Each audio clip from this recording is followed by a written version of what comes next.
Гэта пара, з вами Евген Волошин. У Беларусі адбываюцца недвухсэнсоўныя працэсы. Лукашенко на нашых вачах пераўтвараецца ў нікчэмнасць, але гэта ўжо не так важна, а важна, што адбываецца і што можа быць. Пра гэта я хачу сёння пагутарыць, а таксама пра персаналі, якія ўжо прама сёння ў Беларусі маюць большую вагу, чым Лукашенко. Што тычыцца сцэнароў развіцця падзей у Беларусі, іх ёсць шэраг. Я не буду казаць пра сцэнар Божага цуду, што дэстабілізуецца пуцінскі рэжым. Ну, можа такое быць, канешне, так? Але гэта не відавочны сцэнар, мякка кажучы. Давайце з таго, што відавочнае, што сёння бачна. Лета, восень, у Беларусі з'яўляецца буйны расійскі вайсковы кантынгент, нюансы пра гэта сведчаць. Тое, што інфраструктура чыгункі рыхтуецца для перакідкі тэхнікі і асабовага складу. Усе гэтыя ядравыя вучэнні праводзяцца, значыцца, арганізоўваюцца базы, выглядае, што для прыняцця гэтага расійскага кантынгенту. Змянілі кіраўніка генштаба узброеных сіл Рэспублікі Беларусь, это чалавек вайны, які там пагражаў прарубіць Сувалкаўскі калідор, маўляў, там маем права прайсці да балтыйскіх партоў. Ну, это все это сведчыць пра тое, што будзе вайна. Накірунак з майго пункту гледжання, дарэчы, у першую чаргу гэта Украіна, што б там не казалі пра тое, што беларуска-украінская мяжа умацаваная, там немагчыма прайсці. Ну як вось, тут умацаваная, а на Харкаўскім фронце мяжу не умацавалі, медыі пра гэта пішуць. Нелагічна гэта выглядае. У кожным разе, калі ёсць прагалы у арганізацыі мяжы, у арганізацыі гэтых умацаванняў, расейцы пра гэта ведаюць і паспрабуюць туды прасачыцца альбо наносіць удары з тэрыторыі Беларусі. Адцягнуць да Беларусі вайсковы кантынгент, каб шукаць прагалы ў абароне на ўсходніх франтах. Лагічна, мне здаецца, абсалютна варыянт. Другі варыянт – гэта напад на Балтыю, таму што, пагадзіцеся, калі не зараз, то калі. Пакуль там не разгарнуліся войскі НАТО, а разгартацца яны збіраюцца з 25 па 27. Перад выбарамі ў Злучаных Штатах Амерыкі ім там не да Балтыі можа быць. Расейцы паспрабуюць гэтым скарыстацца. У кожным разе лукашэнкаўскае войска ўцягнуць у вайну. Ну і все, спадарства, это могуць быць самыя пякельныя сцэнары для Беларусі. Я не раз пра гэта казаў, это і удары па нашай тэрыторыі, ну, прынамсі, па вайсковых аб'ектах, там, спадзяюся ж, не па гарадах. Ну і гэта, даруйце, масавая мабілізацыя, закрытыя межы, мне здаецца, будзе абрынанне эканомікі, вельмі небяспечная сітуацыя, але не самая небяспечная для нас. Таму што, магчыма, уся гэтая вайсковая рыторыка – гэта блеф. Перад мірным самітам у Швейцарыі расейцы баяцца гэтага саміту, і яны спрабуюць запалохаць захад. А, на жаль, гэта працуе. Гэта не працуе на украінцаў, дарэчы, на краіны Балтыі, на палякаў. Але на многіх заходніх палітыкаў, на жаль, гэта працуе, таму што там шмат левалібералаў, іхныя палітычныя погляды там, і стратэгіі, яны, мякка кажучы, не для вайсковага часу. Это часта людзі мяккацелыя, нерашучыя, карумпаваныя. Расія цудоўна гэтым карыстаецца. Магчыма, гэта ўсё блеф. Але тады, калі Расія будзе паступова даваць заднюю, спрабуючы захаваць аблічча, ну тады для нас это яшчэ горшы варыянт, чым вайна, з майго пункту гледжання, таму што сённяшнюю сітуацыю яны будуць падаваць як перамогу. Вось мы атрымалі сухапутны калідор у Крым, Беларусь вярнулася ў расійскую імперыю, все падрыхтавана да анексіі. І працэсы ўнутры Беларусі пра гэта сведчаць. Учора літаральна выходзіла інтэрв'ю на рацыі з палітыкам Паўлам Латушкам. Чалавек, які ведае, як працуе дзяржаўная машына, ведае пра працэсы там унутры, і ён дасціпна простымі словамі апісаў сітуацыю. Прыезд Пуціна ў Мінск на мінулым тыдні засведчыў, што Лукашенко ператвараецца, калі ўжо не ператварыўся ў губернатара расійскага рэгіёну. Сведчаннем гэтаму таксама з'яўляецца той факт, што генерал Карпенкоў, які, як мы ведаем, вялікі прыхільнік рускага міру, рускага свету, ён збудаваў ужо па ўсёй краіне сетку спецпадраздзяленняў унутраных войскаў Беларусі, якія атрымалі адпаведнае аснашчэнне, зброю, матэрыяльнае забеспячэнне. Яны знаходзяцца, ну, бадай жа ў 12 гарадах Беларусі. Ну, 10 гэта мінімум, там уже збіліся з ліку, да? Ва ўсіх абласных цэнтрах, у буйных цэнтрах краіны. І яны падпарадкоўваюцца рускаму генералу ў Беларусі, Карпенкову. Карпенков ідзе далей. 2 мая ён рэгіструе фонд пад назвай «Маладая гвардія».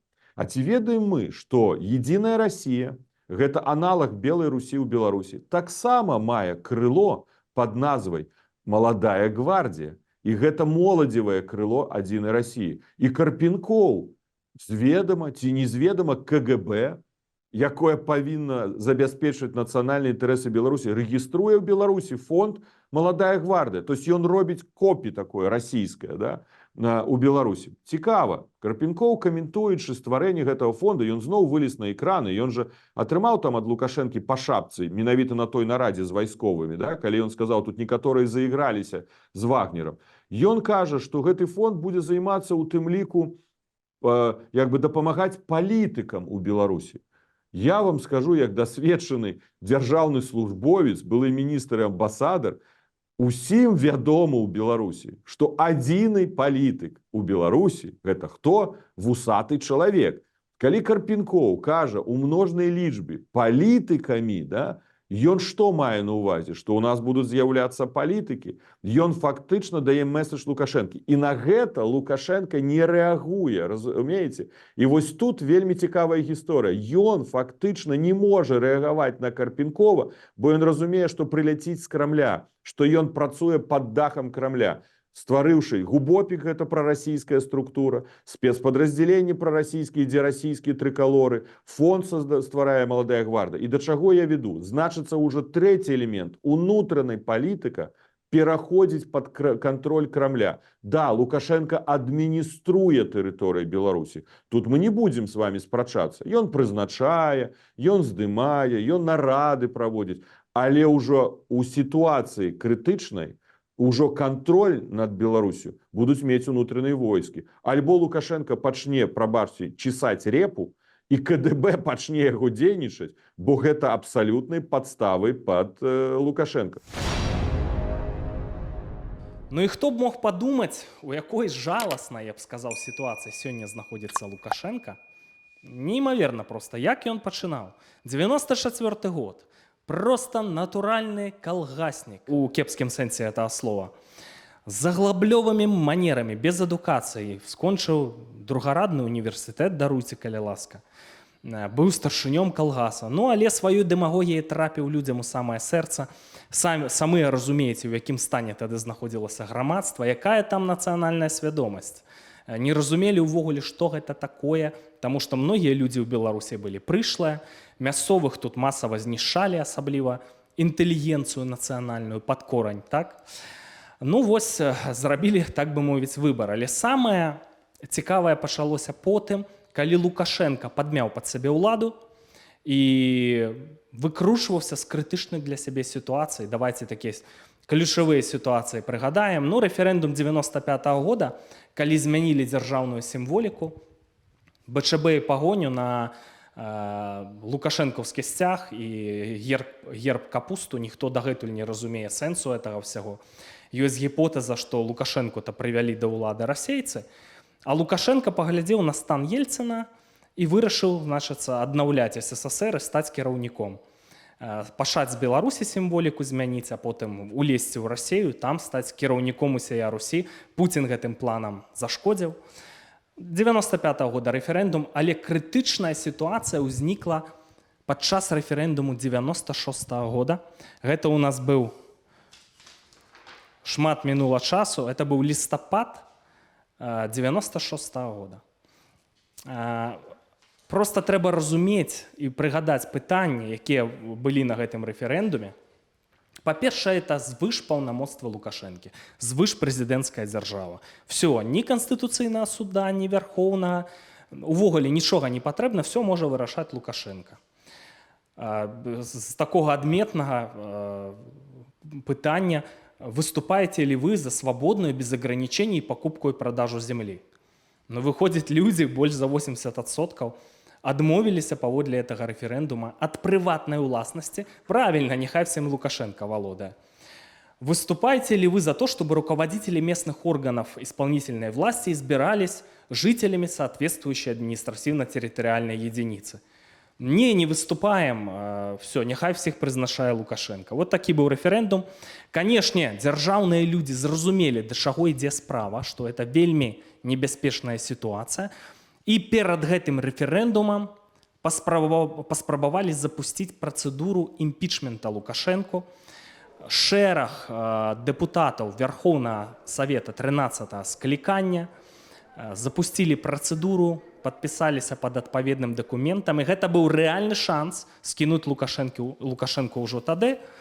Захавалася мала такіх пэўных гістарычных звестак, што адбывалася. Паводле адной з версій, дакумент трапіў на ацэнку ў Канстытуцыйны суд, і высокі, вельмі высокі чыноўнік з гэтага Канстытуцыйнага суда перадаў паперу Лукашенку, і Лукашенко пачаў пільна прымаць меры. Ну, кажа, што гэтага чыноўніка злавілі на тым, што у КДБ быў на яго кружок, што ён меў сексуальныя адносіны са сваёй невесткай. Ну і вось гэта сыграла сваю ролю. Пачалі апрацоўваць дэпутатаў, якія там падпісаліся пад працэдурай імпічменту. Адзін з іх быў такі Лазавік, які пазней стаў намеснікам кіраўніка Цэнтральнай выбарчай камісіі, намеснікам Ермошынай, карацей. То хацеў Лукашенко скінуць, здрадзіў, і все, яго, значыцца, узвысілі вельмі сур'ёзна. Ну, пачалі апрацоўваць всіх дэпутатаў, а за 2 дні да вось гэтай працэдуры імпічмента ў Менск прыляцелі, лічылася, што гэта ж парламенцкі крызіс, прыляцелі куратары Лукашэнкі з Расіі, там Чарнамырдзін, Строеў, Селезнёў, сустракаліся з парламентарыямі. Ну і, на жаль, многія далі тады заднюю. Вельмі прыкра, да, вот такі вот гістарычны момант, калі, ў прынцыпе, здалі Беларусь. Ёсць хрэстаматыйная фраза Сямёна Шарэцкага, кіраўніка Верховнага Савета, які сказаў, што «все под контролем, расходимся». Нешта такое. Ну і все, спадарства, все, Лукашенко правялі рэферэндум, атрымаў звышпрэзідэнцкія паўнамоцтвы і пачаў ужо практычна падмінаць усё пад сябе, патрэніраваўся на крымінальных аўтарытэтах, многім это спадабалася, так, сапраўды ў Беларусі жылося да пары да часу спакойна, ну, хоць і ў Польшы сёння спакойна, і ва ўкраіне ідзе вайна адносна спакойна, так сабе дасягненне, ну, у параўнанні з Каракасам, Венесуэлай сапраўды спакойна. Все, знішчылі крымінальных аўтарытэтаў, перайшлі да сваіх палітычных апанентаў. Лукашенко пачаў іх метадычна знішчаць. І такі вось крытычны момант, все, калі вот ужо проста ён взяў краіну пад кантроль, знішчыў апазіцыю, знішчыў усіх персаналей. Это быў 99-й год. Апазіцыя паспрабавала правесці альтэрнатыўнае галасаванне, праводзілі гэтае галасаванне. Ну і вось напярэдадні гэтых падзеяў ці пасля іх у межах гэтага альтэрнатыўнага галасавання, значыцца, забілі Карпенку, мэр горада Маладзечна 6 красавіка, потым экс-міністра ўнутраных справаў Захаранку, вельмі аўтарытэтная асоба, 7 траўня это здарылася 99-го года, а потым яшчэ і Ганчара, які быў, ініцыяваў гэтыя альтэрнатыўныя выбары, экс-кіраўнік Цэнтральнай выбарчай камісіі. Пад раздачу патрапіў Красоўскі, бізнесмен, ягоны сябар, выходзілі з лазні, ну, скралі і забілі. Просто забівалі сваіх апанентаў. І все, і Лукашенко вот такім чынам падмяў уладу пад сябе абсалютна. І все, і сеў на нафтавую іглу. Пачалася вось актывізацыя гэтых саюзнай дзяржавы. Ён жа меў планы кіраўніком усей Русі стаць. Ну, потым гэтым планам, значыцца, пачаў замінаць Пуцін. Гэтага Лукашенку не ўдалося. Ну і вы помніце 2000-е, сытыя, можна сказаць, гады, Беларусь на нафтавай ігле, цудоўны дабрабыт у людзей, працяглы час, ну, але за ўсё трэба расплачвацца. Як аказалася, Расія мела паслядоўную стратэгію анексію Беларусі. Былі, канешне, часы, калі нават многія людзі, я помню гэтыя гутаркі, нават захапляліся, што нічого сабе, як Лукашенко выцягвае сродкі з Расіі. там агулам больш за 130 мільярдаў даляраў. Як вот яму это удаецца? Яго там называюць картофельным ласём, а ён пераігрывае Пуціна. Но аказалася, што вот расейцы так умеюць гуляць у доўгую. І вы самі помніце, што здарылася ў 2020 годзе. У 2020 годзе Лукашенко, нават калі сыходзіць вось з мерак дыктатараў, ну, дапусціў жудасныя стратэгічныя памылкі, страціў нюх. Ну, як можна было дапусціць вот это вот масавы гвалт і вось такім чынам сфальсіфікаваць выбары ў такі момант? Это выклікала ўзбуджэнне, абурэнне, выйшлі сотні тысяч людзей. Лукашенко абстрыкаўся, паляцеў да Пуціна ў Сочы і там здаў нашу незалежнасць. А ў Расіі ўжо быў гатовы план. У першую чаргу взяць пад кантроль сілавы блок у Беларусі і метадычна палітычную вагу Лукашэнкі прыніжаць і давесці яго да стану нікчэмнасці, што, ў прынцыпе, мы назіраем сёння. Ключавыя людзі ў гэтым блоку, ну, называюць Вальфовіча, кіраўніка Рады бяспекі. Я думаю, што, дарэчы, Церцельскае ДБ таксама на Крэмль працуе. Но ва ўсёй гэтай кампаніі ключавой, самай таленавітай, я так вам скажу, асобай, з майго пункту гледжання, з'яўляецца менавіта Мікалай Карпенкоў, пра якога гавораць усё больш і больш. Паслухайце меркаванне аналітыка Сергея Бульбы. Сергею, я таксама не веру, скажу шчыра, ў тое, што Крэмль тут будзе лібералізацыю ў Беларусі праводзіць. Но я хачу пра іншае трошкі спытацца. Слухай, ну ты сказаў, высунуў гіпотэзу, што Карпенкова там ці Церцеля рыхтуюць да транзіту, што хтосьці з іх будзе Беларусю кіраваць. Адкуль такія высновы? Я не сказаў, што Карпенкова рыхтуюць. Я сказаў, што Карпенков можа мець такія амбіцыі, ён іх мае. І па ходу, калі ён прызначаны менавіта вот ягоныя гэтыя падраздзяленні, яны створаны для кантролю транзіта, якраз перадачы ўлады ад Лукашэнкі наступнаму, то я не здзіўлюся, калі настане той момант, калі роля сілавікоў з 2020 года значна ўзрасла.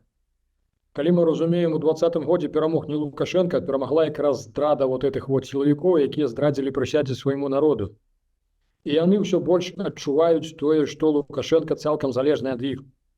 І я не здзіўлюся, глядзі, вот з'яўляецца яшчэ адзін суб'ект Шуневіч, які таксама рыхтуе свой ударны кулак вот на базе этих снайпераў, ён там ужо рыхтуе з этих спаляўнічых з рыбаловамі. То бок ён для чаго это? Ён таксама зразумеў, што хутка будзе перадзел, і трэба мець сваю невялічкую армію. А як там што пойдзе? Ну, это час пакажа, наколькі Масква тут усё ў кантролі, ці Маскве будзе не зусім не да нас. Многія па сёння памылкова недаацэньваюць Мікалая Карпенкова, што вось, маўляў, это сілавік-вар'ят, ён разбівае шкло ў кавярні, у тэлеграм-каналах пішуць, што п'яніца. Это вельмі-вельмі памылковае, небяспечнае ўяўленне, неправільная ацэнка сітуацыі. Насамрэч, Карпенков это вельмі цікавая гісторыя, вартая фільму. Здымаў я пра яго ролик, змяшу ў апісанні да гэтага відэа. Это ж у іх з Лукашэнкам шмат гадоў таму быў нейкі мікраканфлікт, калі Карпенков працаваў у службе бяспекі прэзідэнта, і нягледзячы на гэта, яму ўдавалася выжываць, захоўваць за сабой там пасады, расці па службовай лесвіцы. Это ж яго все ненавідзелі, там у КДБ ненавідзелі, так? Бачылі ў ім канкурэнта, зайздросцілі. Ну вось, з чалавека атрымаў свой шанс, так? Дзякуючы падзеям 2020 года, і скарыстаў яго проста на 100%. Значыцца, ну, увогуле в гэтым атачэнні мне будуць пярэчыць, што там асоба нумар 1 Вальфовіч, а я абсалютна перакананы, што Карпенков, вот это вот чалавек на Лукашэнку падобны, абсалютна без эмпатыі, помслівы, знішчыць проста всіх, хто стаіць у яго на шляху, пры гэтым умее будаваць структуры. Вось гэтая рэпрэсія ў Беларусі, это я вам гарантую проста, это Карпенков з'яўляецца архітэктарам всіх гэтых працэсаў. Вар'яцкія законы, это вот ідэі, якія высоўвае Карпенков, прасоўвае. Ну і таму в гэтым атачэнні Карпенков з'яўляецца асобай нумар 1. Можа быць, Вальфовіч яшчэ гэтага не ведае, но будзе ерепеніцца, і Вальфовіча ён знішчыць. Яшчэ ў 13-14 годах я казаў, што Карпенков знішчыць Лукашэнку. Я асабіста назіраў гісторыю.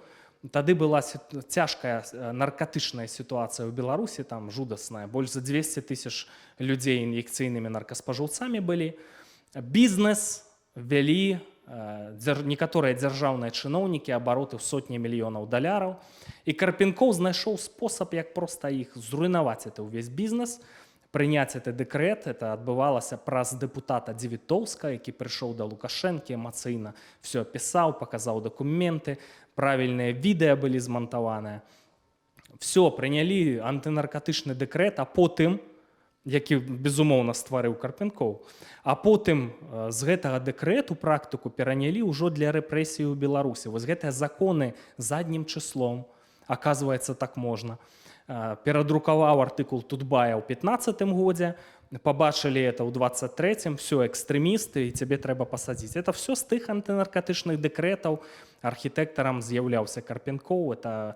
Я сёння гляжу на змены ў заканадаўстве, на рэпрэсіі, я просто бачу ягоны почерк. І тады я казаў, што ён знішчыць Лукашэнку, адзіны, хто зможа яго абыграць, так яно атрымалася, і мы блізкія да гэтага моманту.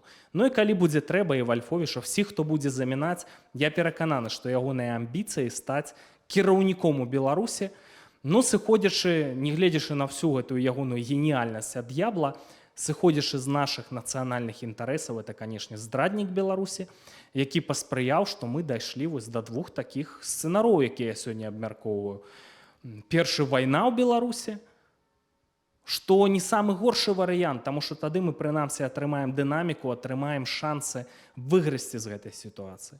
Ну, другі, што все, Расія там прагматычна, а ў іх хапае сёння прагматызму, глядзіце, якого паставілі міністра абароны, што яны будуць даваць заднюю, ну і все, і анексуюць Беларусі, для нас это все, это просто фінал. А што вы думаеце датычна гэтых сцэнароў? Чакаю вашых меркаванняў у апісанні да гэтага відэа. Будзем сашыць за падзеямі ўнутры краіны, вакол Беларусі. Да сустрэчы.